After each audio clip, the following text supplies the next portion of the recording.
తూర్పుగోదావరి జిల్లా బలభద్రపురంలో cancer కేసులపై Anaparthi MLA Nallamilli Ramakrishna Reddy మరోసారి స్పందించారు.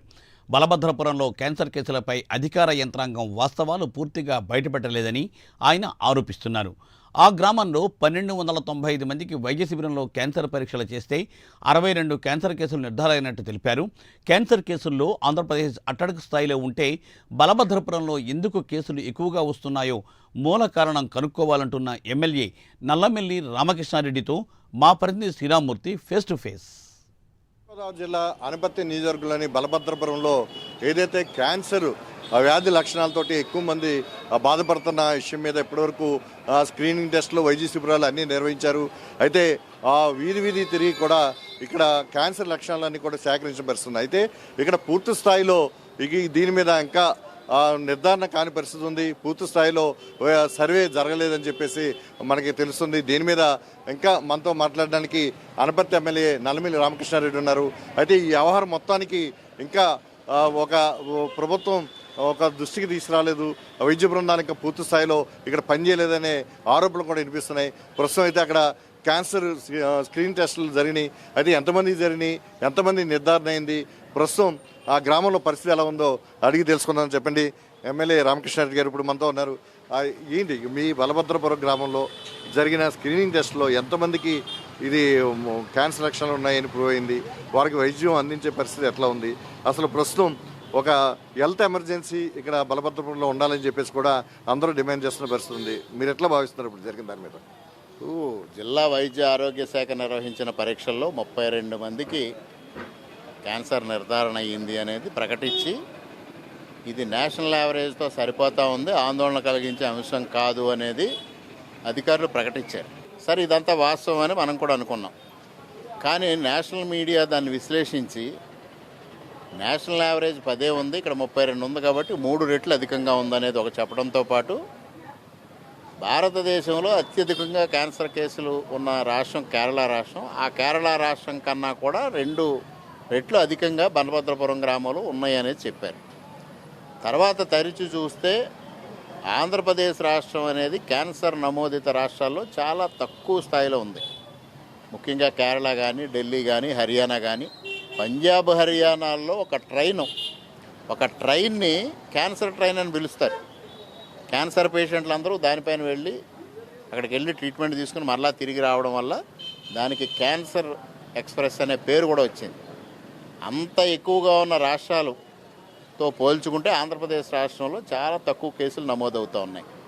అటువంటిది ఆంధ్రప్రదేశ్ రాష్ట్రం యొక్క యావరేజ్ని చూసి ఇక్కడ ఏ విధంగా ఉంది అనేది ఒకసారి పరిశీలించమని నేను వైద్య ఆరోగ్య శాఖ అధికారులను కానీ అధికార యంత్రాంగాన్ని కానీ కోరుతా ఉన్నా. At the same time Rangaraya medical college వాళ్ళు 1295 మందికి టెస్టులు చేస్తే దానిలో 62 కేసులు ఉన్నట్టుగా వాళ్ళు నిర్ధారించారు.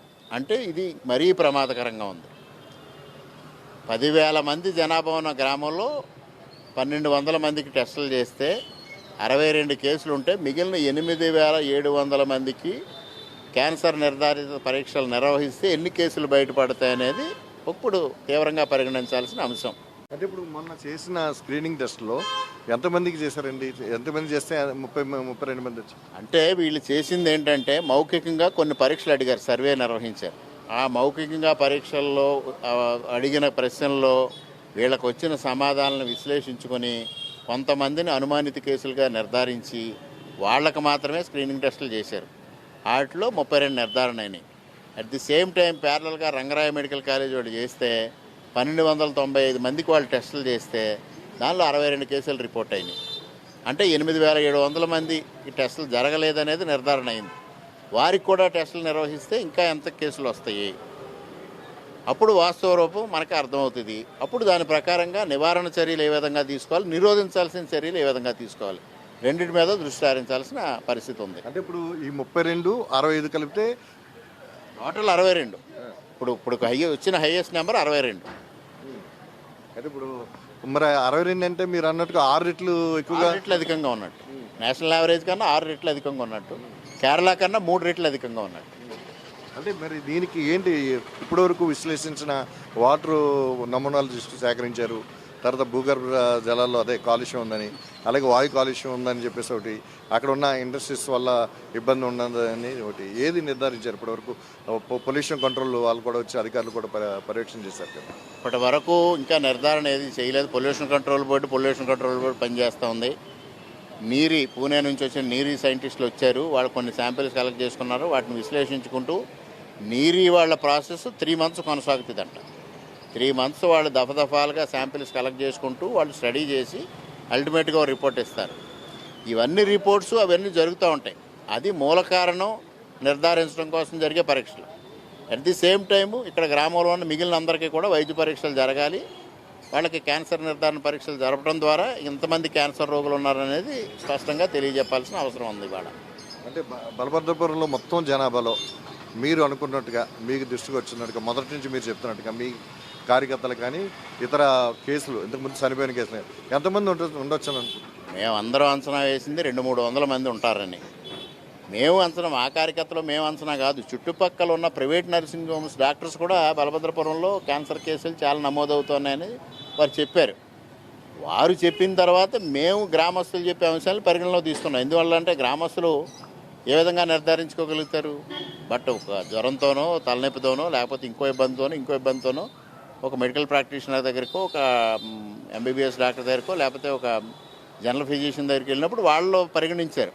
ఇవన్నీ క్యాన్సర్ కేసు అని వాళ్ళు హైయర్ కేర్ సెంటర్స్కి రెఫర్ చేయడం, చాలామంది చెన్నై కానీ హైదరాబాద్ కానీ ఇటువంటి ప్రాంతాలకు వెళ్ళి వైద్యం చేయించుకోవడం, ఇవన్నీ ఆరోగ్యశ్రీ లెక్కలు. ముఖ్యంగా ప్రభుత్వం కూడా ఆరోగ్యశ్రీ లెక్కలు తీసుకుంది.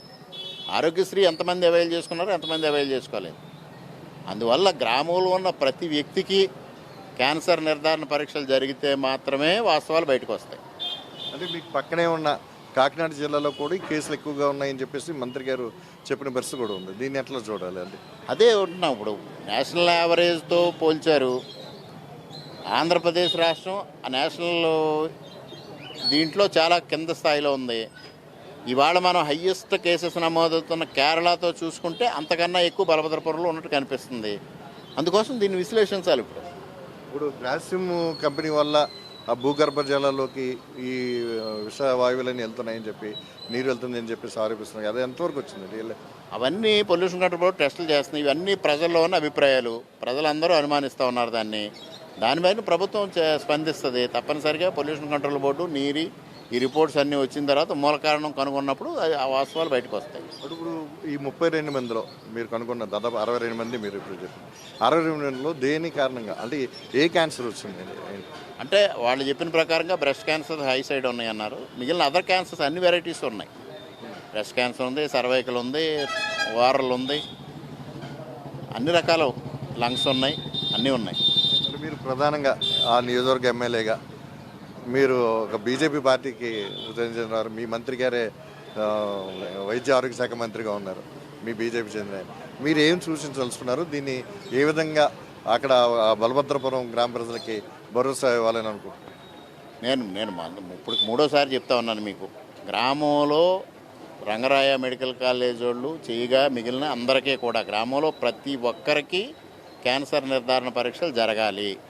అప్పుడు వాస్తవంగా ఎంతమందికి క్యాన్సర్ బారిన పడ్డారు అనే ఫిగర్ తీసుకొని వాళ్ళందరికీ వైద్య సౌకర్యాలు ఏ విధంగా ఇవ్వాలి, అదేవిధంగా దీని మూల కారణం శోధించి దాన్ని అరికట్టడం ద్వారా గ్రామాన్ని రక్షించాలి. ఇది నా డిమాండ్. ఇది ఎమ్మెల్యే నల్లమిల్లి రామకృష్ణారెడ్డి చెప్తున్నది. అదే బలభద్ర గ్రామంలో అందరికీ కూడా, ప్రజలందరికీ కూడా మొత్తం పరీక్షలు జరగాలి. జరిగిన తర్వాత అందులో మూల కారణం దేనివల్ల ఈ క్యాన్సర్ వస్తుందో కూడా నిర్ధారించాలి. ఇప్పటివరకు అయితే 62 మందికి క్యాన్సర్ సోకినట్టుగా చెప్తున్నారు. అయితే జాతీయ సగటున లెక్కేస్తే ఇది 6 రెట్లు ఎక్కువ ఉన్నట్టు, అంటే కేరళ కంటే ఇక్కడ ఎక్కువగా కనిపిస్తుంది. అయితే ఏపీలో చూసినట్లయితే క్యాన్సర్ కేసులు తక్కువ, అయితే ఈ గ్రామంలో చూసినట్లయితే 6 రెట్లు ఎక్కువ నమోదవుతున్నట్టుగా కనిపిస్తుంది. దీని మీద సమగ్రమైన ఇదైతే జరగాలి. వైద్య పరీక్షలు అయితే పూర్తి స్థాయిలో నిర్వహించాలి ప్రజలందరికీ. అప్పుడే దీన్ని తేలుతుందని చెప్పేసి కూడా ఆయన చెప్తున్నారు. వైద్య ఆరోగ్య శాఖ అధికారులకి ప్రత్యేకించి దీని మీద దృష్టి పెట్టాలి. ఇంకా పూర్తి స్థాయిలో ఇక్కడ స్క్రీనింగ్ చేయడం వల్ల పూర్తి కాలేదు. ఇంకా చాలామందికి ఇక్కడ టెస్టులు నిర్వహించకుండానే ఈ శిబిరం ఆగిందని చెప్పేసి కూడా రామకృష్ణారెడ్డి చెప్తున్న పరిస్థితి. కెమెరామెన్ దుర్గతో శ్రీరామూర్తి, ప్రైమ్ న్యూస్.